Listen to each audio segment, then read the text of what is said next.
আসসালামু আলাইকুম। তো আজকে আমরা হচ্ছে এই ভার্সন 3 বাইকটাতে আমাদের এলিক প্রোডাক্টটা লাগাই দিছি।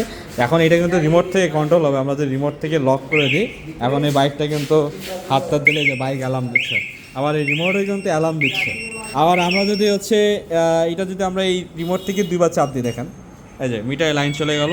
আবার আমরা সেলফ চাপ দিলে গাড়ি স্টার্ট হয়ে যাবে, চাবি ছাড়াই গাড়ি স্টার্ট হয়ে যাবে। এই যে চাবি ছাড়াই কিন্তু গাড়ি স্টার্ট হয়ে গেল। ইভেন অনারের যে ফোন আছে, ভাইয়ের যে ফোন আছে, ফোনে যে ফোন চলে আসে। তো দেখা হলো যে যারা আসলে চিন্তা করেন যে আমি বাইকটা চুরি হওয়ার ভয় হাত থেকে রক্ষা করবো, তো সেক্ষেত্রে এলিট প্রোডাক্টটা লাগাইতে পারেন। এটা লাগাইলে কিন্তু আপনার কাছে যদি রিমোট থাকে, সেক্ষেত্রে চোর কিন্তু বাইক চাবিতে হোক, মাস্টার কিতে হোক, বাইক কিন্তু স্টার্ট করতে পারবে না। আর জিপিএসের মাধ্যমে গাড়ি লক আনলক আপনারা করতে পারবেন।